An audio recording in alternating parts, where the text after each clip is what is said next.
네, 안녕하십니까. 오늘 4장 창조 세계를 돌봄입니다. 이 주제는 제자도의 8가지 특성 중에서 최근에 그 중요성이 더 부각되고 있는 것입니다. 존 스토트 목사님이 10여 년 전에 느꼈을 중요성보다 지금이 훨씬 더 절실한 주제가 되었습니다. 한마디로 예수님의 제자는 당연히 하나님의 창조 세계에 관심을 가져야 한다는 것이죠. 하나님이 세상을 창조하실 때 인간을 위해 3가지 기본적인 관계를 세우셨습니다. 첫째는 그분 자신과의 관계, 두 번째는 인간 서로의 관계, 세 번째는 자연 세계와의 관계입니다. 그러나 타락으로 인해서 이 세 관계가 모두 왜곡되었고, 그로 인해서 인간은 저주와 고통 가운데 놓였습니다. 때문에 하나님이 다시 회복시키려는 계획에는 이 세 관계가 모두 다 포함되어 있음을 우리는 생각해야 되겠습니다. 즉 하나님은 인간과 자연 세계와의 관계도 회복시키기를 원하시는 것입니다. 이제 우리는 땅에 대해 어떤 태도를 가져야 할까요?가 첫째 질문입니다. 성경은 이에 대해서 2가지를 알려주는데요. 첫째는 땅은 여호와의 것이로다. 즉 하나님의 소유라는 것을 밝히고 있습니다.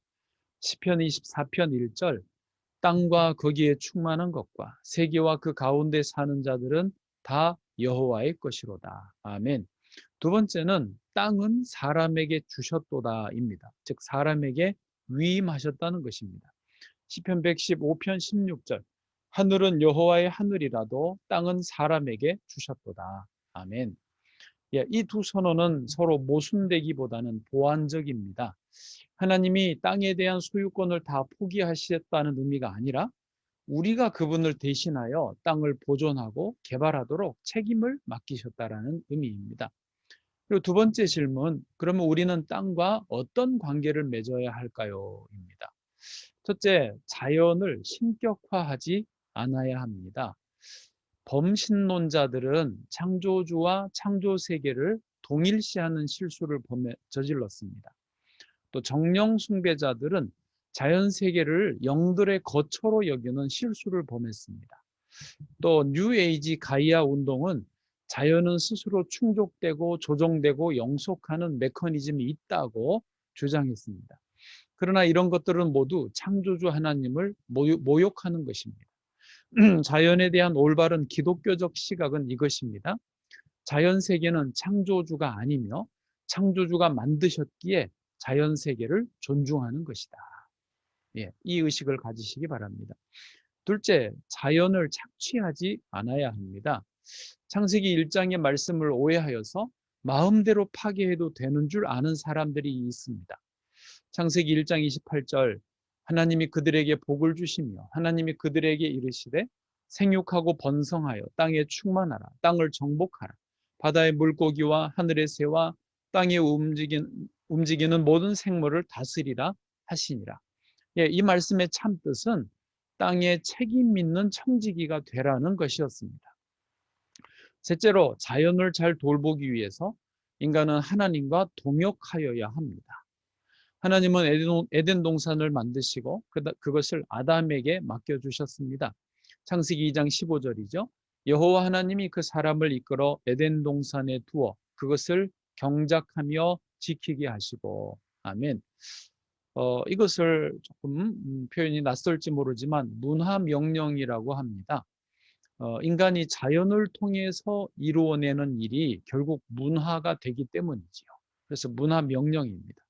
그리고 이렇게 자연을 통해 문화를 만들어가는 그 일은 결국 창조주 하나님을 향한 예배가 되어야 합니다. 조금 개념이 어렵죠?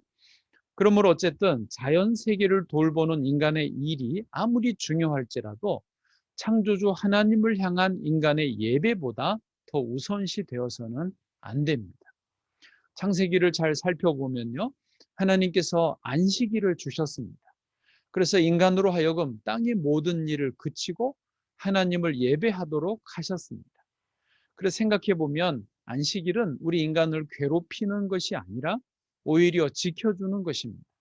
땅의 일을 마치 우리 존재의 전부인 양 거기에 빠져 있을 때 거기에 매몰되지 않도록 인간을 건져주는 것이 안식일이기 때문에 그렇습니다. 요 비밀을 깨닫기를 바랍니다. 이제 생태계의 위기로 넘어갑니다. 이제 우리는 실제적으로 현재 생태계의 위기를 알아야 되겠습니다. 첫째 위기는 세계 인구 성장의 가속화입니다. 처음 세계 인구를 조사할 때가 1804년이었는데 그때는 약 10억 명의 세계 인구가 있었습니다. 지금은 대략 78억 명이고요. 세계는 10년 전에 약 68억이었죠.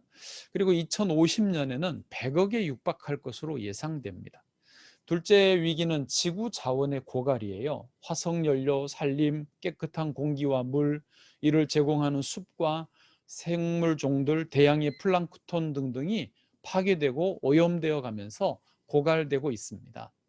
셋째 위기는 쓰레기 처리 문제입니다. 제조업에서 나오는 불량품, 또 그 상품 포장재, 소모품 등을 어떻게 안전하게 폐기할 것인가, 매우 중요하고 긴급한 문제입니다. 영국의 보통 사람은 3개월마다 자기 몸무게만큼 쓰레기를 버립니다. 우리나라도 뭐 산더미처럼 쓰레기들이 지금 쌓여가고 있습니다. 넷째, 기후변화 문제입니다. 이것은 가장 심각한 위협인데요. 오존층 파괴, 온실가스, 그래서 지구온난화 등등. 이로 인한 세계의 이상기후 현상이 발생하고 처참한 결과들, 재난들이 지금 발생하고 있습니다. 이러한 생태계의 위기 속에서 우리 주님의 제자들, 급진적 제자들은 실제적으로 책임 있게 행동을 해야 하는 것이죠.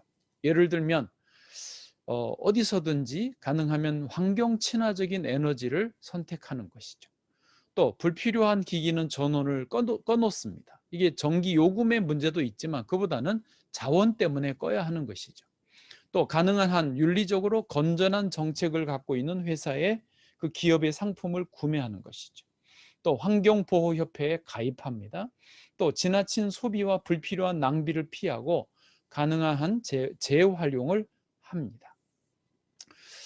마지막으로 크리스토퍼 라이트의 말을 인용합니다.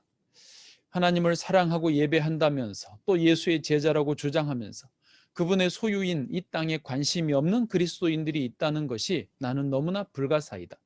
그들은 이 땅이 오용되는 현실에 관심이 없을 뿐 아니라 낭비와 소비의 생활 방식으로 이 땅의 오용에 동참하고 있다. 이제 질문으로 마칩니다. 나는 창조주와 창조 세계를 구별하고 있는가? 또 하나의 질문은요. 나는 창조 세계를 돌보기 위해 무엇을 실천하는가? 감사합니다.